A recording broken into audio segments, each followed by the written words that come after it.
Hello dear students, welcome in ASC starter. Dear students, अब आपका ना हिंदी का एग्ज़ाम है। तो ये वीडियो जो भी 7वीं क्लास के बच्चे देख रहे हैं ना, चाहे वो डीओई के हो, केवीएस के हो, ठीक है, एनवीएस के हो, तो सभी के लिए हेल्पफुल रहेगी। अगर कोई बच्चा 7वीं क्लास में और वो किसी भी स्टेट में है ना, तब भी ये वीडियो उसके लिए बहुत हेल्पफुल रहेगी। इस वीडियो में मैं आपसे जो स्पेशली जो अभी दिल्ली के जो बच्चे हैं उनका पेपर है, ठीक है, तो इसके अंदर मैं आपसे बहुत सी चीज़ें डिस्कस कर रहा हूँ। और जो दिल्ली का जो सिलेबस है डीओई की तरफ से और एनसीईआरटी जो फॉलो करते हैं ना, तो उसके हिसाब से जो जो चीज़ें आ रही है ना एग्ज़ाम में, वो सारी आपसे शेयर कर रहा हूँ, ठीक है। तो देखिए, आपके एग्ज़ाम में एक तो पत्र लेखन आएगा। तो जो पत्र लेखन है ना, वो दो प्रकार के होते हैं, एक होता है औपचारिक और एक होता है अनौपचारिक।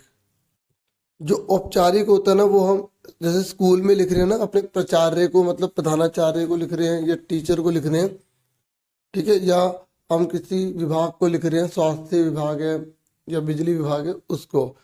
तो उसका पैटर्न क्या है? जैसे अगर आप स्कूल में लिख रहे हो ना, जैसे यहाँ पे लिखे फीस माफी के लिए, तो सबसे पहले सेवा में, फिर स्कूल का एड्रेस, फिर यहाँ पे डेट, फिर फीस माफी के लिए प्रार्थना पत्र, फिर महोदय, फिर यहाँ पर बना बना के लिख देंगे, ठीक है, पैटर्न है ये, ठीक है। फीस माफी का पढ़ सकते हो।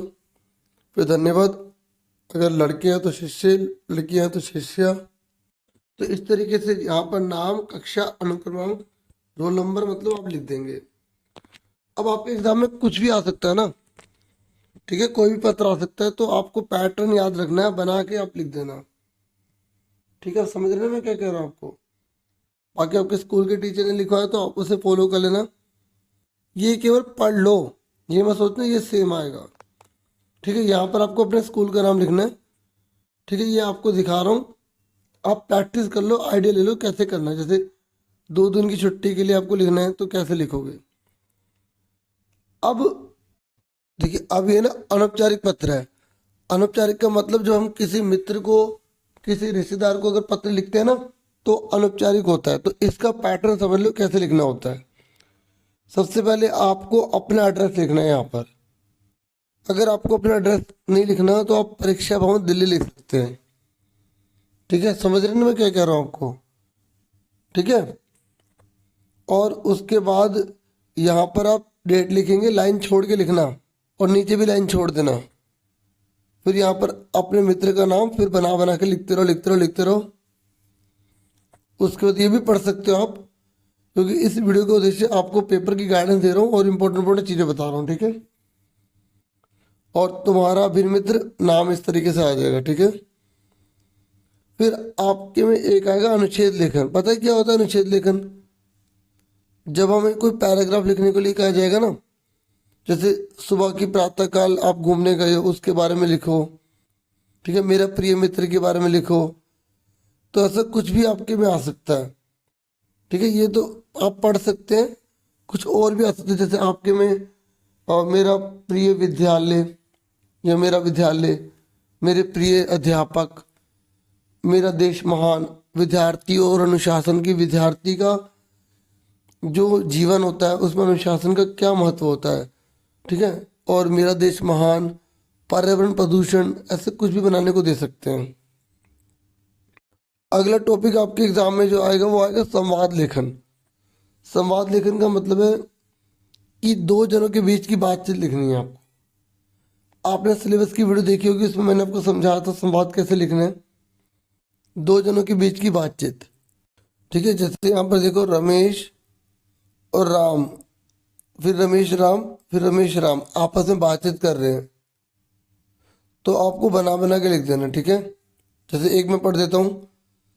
तो कोरोना वायरस को लेकर दो मित्रों के बीच के संवाद को लिखिए। अनिल, कैसे हो मुकेश? क्या कर रहे हो मुकेश? कुछ खास नहीं है अनिल, कोरोना के कारण आर्थिक स्थिति और समाज स्थिति दोनों ही खराब हो चुकी हैं। ठीक है, अगर आपको लैंग्वेज मुश्किल लगे ना, आप कुछ भी लिख सकते हैं, बस दो जनों की बातचीत आपको लिखनी है, बस लिखने का आइडिया ले सकते हो आप, ठीक है। तो कोई भी संवाद आ सकता है किसी के ऊपर भी। ज़्यादातर सब्जी वाला और आपके बीच में बातचीत लिखो, ठीक है। और आपका पहला दिन स्कूल में कैसा था, और आप एक व्यक्ति से पूछ रहे हैं उसके बारे में, स्कूल के बारे में, तो आप उसके बारे में लिखिए। तो इस तरीके से आपके पेपर में अपठित गद्यांश आएगा। पता है क्या होता है अपठित गद्यांश? ये पैसे लिखे आएगी ऐसी कोई, फिर यहाँ प्रश्न होंगे, फिर उसके उत्तर आपको देने होंगे। ठीक है, तो अपठित गद्यांश आप कर लेंगे। देखिए आप में पर्यायवाची शब्द आ रहे हैं, विपरीत शब्द आ रहे हैं, तो वो आपको अच्छे से आने चाहिए। ठीक है, और अर्थ वाला शब्द पूछ ले तो आपको अर्थ भी पता होने चाहिए। आपके बुक में कंचा जो एक पार्ट है वो भी आ रहा है, तो उसकी पैसेज को पढ़ के आपको उसके आंसर देने होंगे। ठीक है, ये क्वेश्चन पढ़ के आप देखो इसके आंसर आपको आते हैं नहीं आते हैं। ठीक है, ये आप आराम से करो, फिर मैच कर लेना, ये रहे आंसर। ठीक है, फिर एक और पैसेज देख लो, इसके एमसीक्यू पढ़ो।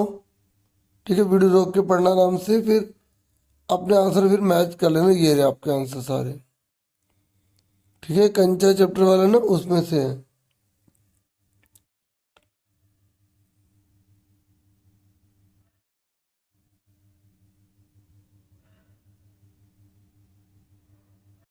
देखो ग्रामर में थोड़ा और देख लो, जैसे ये लिखा ना द्वंद्व समास, तो द्वंद्व समास में दोनों समान होते हैं, जैसे भाई बहन, छोटा बड़ा, दादा दादी। ठीक है, तो इसमें ना द्वंद्व समास में डैश लगता है, ये देख रहे हो आप, और इसकी जगह लगाना पड़ता है और, जैसे भाई बहन, भाई और बहन, छोटा बड़ा, छोटा और बड़ा, इस तरीके से। और आपको विशेषण अच्छे से आने चाहिए, क्योंकि एग्जाम में ना जैसे ये शब्द लिखा ना, ये लिखा आ जाएगा और बताना होगा कि ये विशेषण कौन सा है। जैसे रंग बिरंगे कंचे, तो जो रंग बिरंगे है ना, ये कौन सा विशेषण है?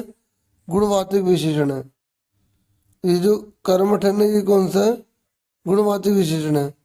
प्यारा गुणवाचक, छोटी गुणवाचक। ठीक है, और मुहावरे आ जाते, जैसे 9 2 11 हो जाना, मतलब भाग जाना। आप देखो आपके एग्जाम में ना मुहावरे जरूर आएंगे, तो 9 2 11 होना, भाग जाना, आंखों का तारा, बहुत प्रिय होना, गुस्से से उबलना, मतलब बहुत ज्यादा गुस्सा करना, हो जाना, और दांतों तले उंगली दबाना, आश्चर्यचकित होना। ठीक है, हैरान हो जाना। ठीक है, देखिए अगला पार्ट आपका आ रहा है नीलकंठ। ठीक है, तो आपको पता होना चाहिए डियर कि देखो एक बात बता दूं कि जितने भी पाठ है ना, जितनी भी कविता है, उनके पाठ का नाम, कवि का नाम और लेखक का नाम जो भी है वो याद होना चाहिए।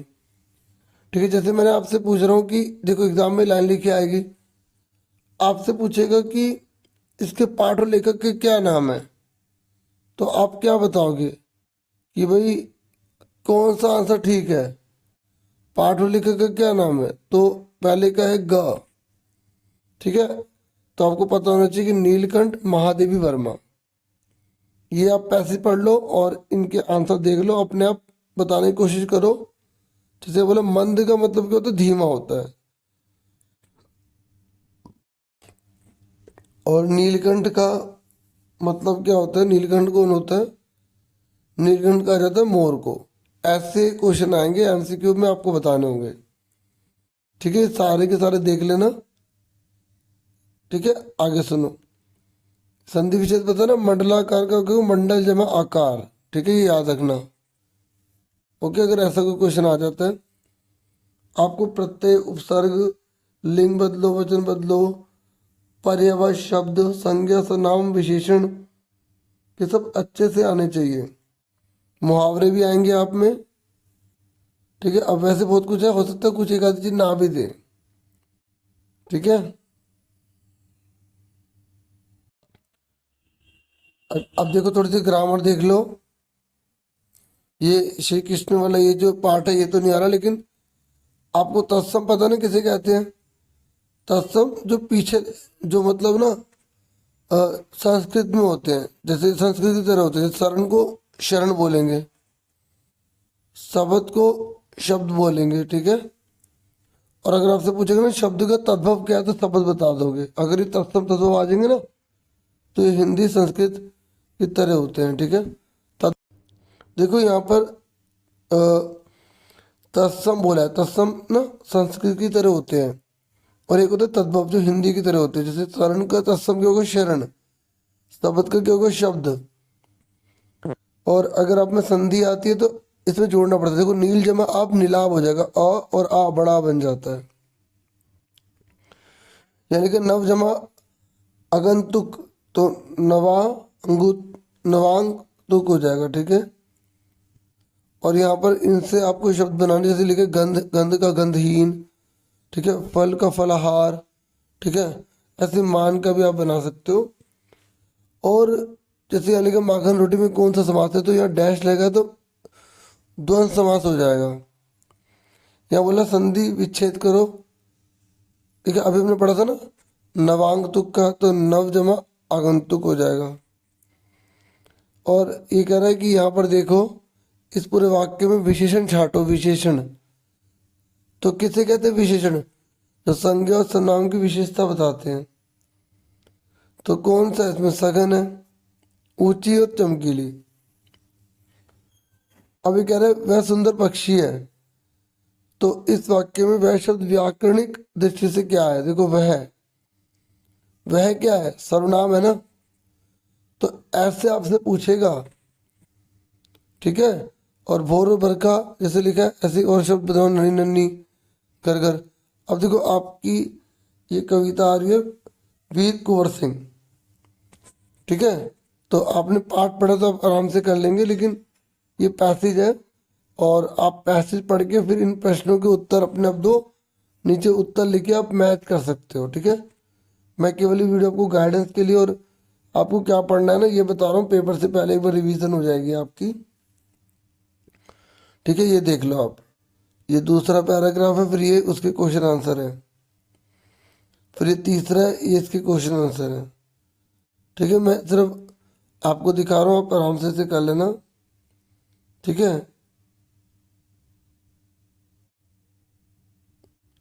अब यहाँ पर बोला गया कि आपको इनके लिंग बदलने हैं। कवि का क्या होगा, कवि का ज्यादातर बच्चे गलत कर देते हैं, कवियत्री होता है, क्या होता है, कवियत्री। ऐसे ही यहाँ पर जो लिखा है मर्दाना का क्या होगा, ये देखो मर्दानी। अब उसके बाद है वचन बदलो। तो वचन बदलो का मतलब पता है आपको क्या होता है, जैसे एक का बहुत सारे हो जाएंगे, गोली का गोलियां, व्यक्ति का क्या हो जाएगा आपका, व्यक्तियों, ठीक है। तो ये सब आपको आने चाहिए अच्छे से। और ये बोला शुद्ध करो, ये सबकी स्पेलिंग गलत लिखी है, आपको बताना है कि इनमें से कौन सा सही लिखा है। उसके बाद है वचन बदलो। तो गोली का क्या हो जाएगा, गोलियां, व्यक्ति का व्यक्तियों, ठीक है। तो आप ये मैच कर सकते हैं।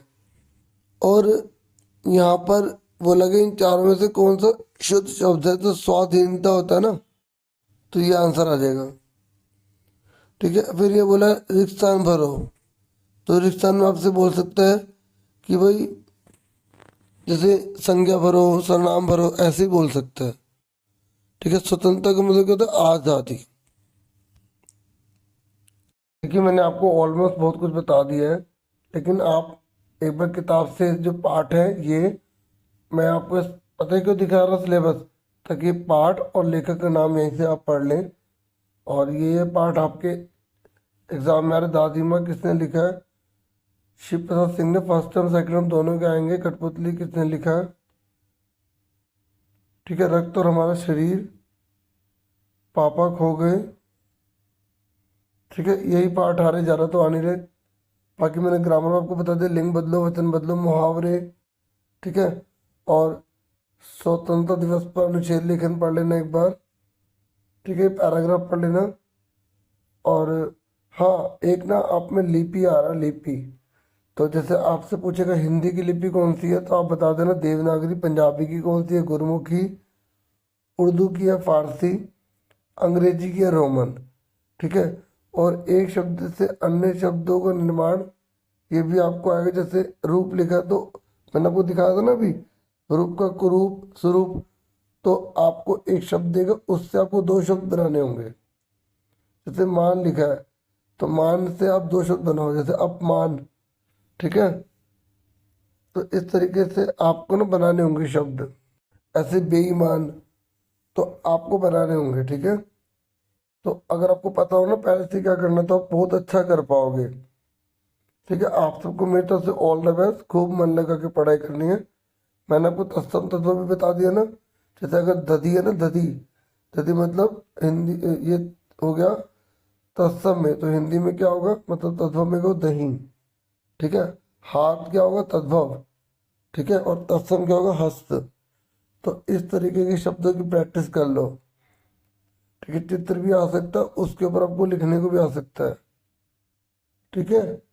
तो और उपसर्ग और प्रत्यय भी पढ़ लेना, ठीक है। उपसर्ग आगे लगते हैं, प्रत्यय पीछे लगते हैं, ठीक है। जैसे अप मान, तो ये उपसर्ग आगे लग गया ना, और जो पीछे लगा हो तो उसे प्रत्यय कहते हैं, ठीक है। एक बार और देख लेना इसको, जिन बच्चों को फुल मार्क्स लाने हैं वो देख लेना। तो आप सबको मेरी तरफ से ऑल द बेस्ट, खूब मन लगा के पढ़ाई करना। Thank you for watching and listening carefully. Take care all dear students.